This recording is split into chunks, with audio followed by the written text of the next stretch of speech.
Muito bom, caríssimo. Continuar aí o nosso curso. O que a gente está vendo? Estamos encerrando a aposentadoria por tempo de contribuição. No último encontro, qual o último tópico que nós vimos? Aposentadoria proporcional por tempo de contribuição. Que é isso? Uma regrinha de transição que é assim. O que quer dizer proporcional? Você tem integral, que é 100% do salário de benefício, né? Que você vai receber se você tiver 35 anos de contribuição se homem, 30 se mulher. E se eu tiver menos contribuição, sei lá, de 25 a 29 anos de contribuição se eu for mulher, ou de 30 a 34 anos de contribuição se eu for homem? Atualmente não dá para você aposentar, mas para aqueles para aqueles segurados mais antigos, aí sim, que já eram segurados do regime geral antes de 1998, antes de 15 de dezembro de 98, você tem essa regrinha de transição, se você quiser usar. Só que daí tem idade mínima. Por isso o pessoal confunde. Tem idade mínima para aposentar por tempo de contribuição? Depende. Para proporcional tem. E também no regime próprio, né, gente? Às vezes o pessoal confunde muito com o regime próprio. Mas para o regime geral, for integral, não tem idade mínima. Para aposentar cedo, por isso que tem o fator previdenciário. Mas aqui também é possível se aposentar por tempo proporcional, mas daqui tem que ter idade mínima. Qual que é? A gente já viu, para o homem 30 anos de contribuição, mais 53 anos de idade mínima, mais 40% de pedágio. Tempo que, no dia que saiu a emenda, né, de 1998, quanto tempo faltava para a pessoa atingir 30 anos, um homem, né, de contribuição, ou uma mulher, 25 anos de contribuição. E nesse caso, claro que a renda mensal inicial é menor. Quanto que é? É proporcional. É 70% do salário de benefício, acrescido de 5% ao ano, limitado a 90% do salário de benefício, certo? Então, você tiver, por exemplo, 30 anos de contribuição, vai ser 70, 31, 75, 32, 80, 33, 85, 34, 90. Tem algumas outras peculiaridades, mas basicamente é isso. E se já tiver 35, daí já vai para 100, daí já pula 10% e vai para 100, tá certo? Então, 70% do salário de benefício, acrescido de 5% ao ano, limitado a 90% do salário de benefício. Vamos seguir. Bom, aqui, correlacionado ainda a esse tema da aposentadoria por tempo de contribuição, embora possa ser utilizado também em outros benefícios, nós temos o Instituto da Justificação Administrativa. O que é isso? Gente, o termo Instituto Justificação significa oitiva de testemunhas, oitiva do próprio interessado e de testemunhas, o que é muito comum. A gente chama depoimento pessoal, depoimento de oitiva de testemunhas, é muito comum junto ao Poder Judiciário, dentro de um processo judicial. Ok. Só que, e no âmbito administrativo, é possível ouvir testemunhas, sei lá, no posto de INSS? Como é que a gente chama isso? Justificação administrativa. Então você tem um procedimento só para ouvir testemunhas e ouvir também, fazer uma entrevista ou ouvir, que seria, entre aspas, o depoimento pessoal do próprio segurado. Mas mais comumente, isso é para ouvir testemunhas, a justificação administrativa, tá certo? Então, eu quero provar algumas coisas, algumas realidades, alguns fatos, né? A gente prova fatos por meio de testemunhas, provar por meio de testemunhas, recordando que o número mínimo de testemunhas para justificação são 3 e o número máximo são 6. Eu posso provar tempo de serviço, contribuição, em caráter excepcional, em caso de força maior ou caso fortuito, tal como incêndio ou inundação da empresa. O que é isso, gente? É assim, faz de conta, regra geral, para eu provar tempo de contribuição ou tempo de serviço na Previdência, seja urbano, seja rural, eu tenho que ter o quê? Início de prova material, algum documento e testemunha. Então é assim, eu trabalhei num comércio há 10 anos atrás. Legal. Você tem registro em carteira? Não, não tenho. Você tem recolhimento de fundo de garantia? Não, não tenho. Você tem? Nossa, não tem nada. Não, não tenho nada. Então, complicado. Como é que você vai provar? Tenho testemunha, só testemunha. Olha, a princípio não pode, porque na Previdência tem que ter algum documento.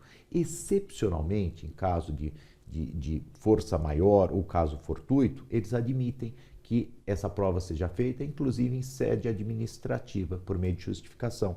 Se houve, por exemplo, um incêndio, comprovado, claro, que destruiu os documentos da empresa, ou ainda uma inundação. Então, nesse tipo de situação, é possível você provar só com testemunha, daí por meio da justificação administrativa. Você marca lá no posto de INSS, na agência de INSS, leva as testemunhas, as testemunhas são ouvidas sob pena de falso testemunhas, elas são compromissadas, muito parecida até com o que acontece junto ao Poder Judiciário, tá certo? Se ela mentir, pode ser presa ou pelo menos processada criminalmente. Então, vai provar o quê?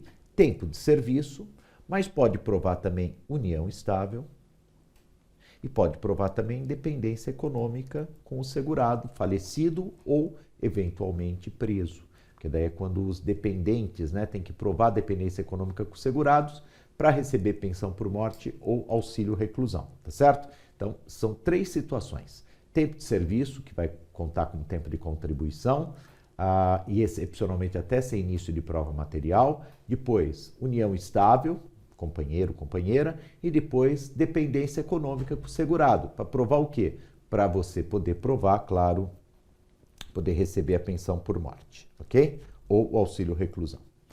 A comprovação de dependência econômica do dependente, realizada mediante justificação administrativa, então a gente não está falando de processo judicial, estamos falando de uma situação que às vezes nem vai precisar de processo, vai se resolver no processo administrativo no âmbito da Previdência. Só produz efeito perante a Previdência Social quando baseada em início de prova material. Então, especificamente a dependência econômica exige início de prova material e hoje em dia também há uma visão que ainda não foi regulamentada com relação à justificação, mas a gente já pode falar que isso vale também para união estável, para provar a união estável. Da decisão que a considere eficaz ou ineficaz, não cabe recurso. Isso é interessante, porque, claro, no âmbito do Poder Judiciário, tudo cabe de recurso, até tem recurso até demais, a gente brinca, é verdade. Aqui não. Aqui, veja, eu entro objetivando comprovar dependência econômica, uma mãe entra com uma ação, com um pedido de pensão por morte do filho falecido. E ela tem que provar que ela era dependente economicamente desse filho. Então, ela leva 3 testemunhas, no mínimo é 3, né, no máximo 6, para fins de justificação administrativa. E leva também alguns documentos, sei lá, cartão de crédito, um recibo de aluguel, que o nome do filho, para mostrar que algum documento que prove que ela dependia economicamente desse segurado, do filho falecido ou eventualmente do filho preso. Ok. E por qualquer razão, o INSS, após análise, ele considera ineficaz essa justificação. Para tudo no âmbito da Previdência, você tem a possibilidade de interposição de recurso, perfeito? Em 2 instâncias, para a junta de recurso, para o Conselho de Recursos da Previdência Social. Aqui não. Dessa decisão não cabe recurso, caberia apenas a impugnação desse ato administrativo por meio de ação judicial, tá certo? Então, da decisão que considere eficaz ou ineficaz, a justificação administrativa não cabe nenhuma espécie de recurso. Bom, tem um outro tema também correlacionado à aposentadoria por tempo de contribuição, que é a famosa desaposentação. Desaposentação. O que é isso, gente? Desaposentação seria a possibilidade de cancelamento unilateral, ou seja, por vontade, por esponte própria do segurado, ora aposentado. Então, o cancelamento do ato administrativo de concessão de aposentadoria. Objetivando o quê? Podia falar, bom, que interesse que vai ter o sujeito de parar de receber? Objetivando, imediatamente depois, receber um novo benefício mais vantajoso, uma nova aposentadoria de valor maior. Por quê? Porque, a título de exemplo, faz de conta que você se aposentou, sei lá, 2010, e continuou trabalhando, porque sua aposentadoria assim o permitia. Está recebendo aposentadoria, por exemplo, por tempo de contribuição, pode continuar trabalhando. Daí, claro, você tem mais tempo de contribuição, eventualmente o seu fator previdenciário é melhor, porque tem mais tempo de contribuição, mais idade, menor previsão de sobrevida. Nesse caso, o teu fator previdenciário, por exemplo, faz com que o valor da sua renda mensal inicial, que era, a título de exemplo, valores de hoje, 3 mil, fosse 4 mil. Ah, então eu quero isso, me interessa. Isso chama-se desaposentação. O grande problema, o que é? O INSS nunca admitiu, ela entende que é a concessão da aposentadoria é um ato jurídico perfeito, do qual não cabe nenhum tipo de reanálise, de revisão, salvo, claro, tem uma revisão sim, mas não cancelamento para recebimento de uma nova aposentadoria. O INSS nunca admitiu. E há uns 3 anos atrás, o Supremo Tribunal Federal, por meio do seu plenário, também pôs uma pá de cal sobre esse tema e falou: não cabe desaposentação no Brasil, porque não tem previsão legal. Então, por falta de previsão legal, por falta de autorização legal, não cabe desaposentação. Então, hoje é tranquilo, nem o INSS aceita, nem o Supremo, o Poder Judiciário aceita. Então, ouviu a palavrinha desaposentação, que era algo muito interessante para muitos aposentados, não tem direito, não adianta entrar com ação, pedir, não adianta nada disso, porque vai perder, ok? Muito bom. Vamos ver agora, gente, aí sim, a gente pode chamar, porque a Previdência trata como tal, um tipo de benefício chamado abono anual. O que é o abono anual, né? O abono anual merece aqui um xizinho, nada mais é que o 13º. 13º, mas exato. É uma construção 13º, né, da década de 60 no Brasil, de 1960, construção do 13º. Antigamente não tinha.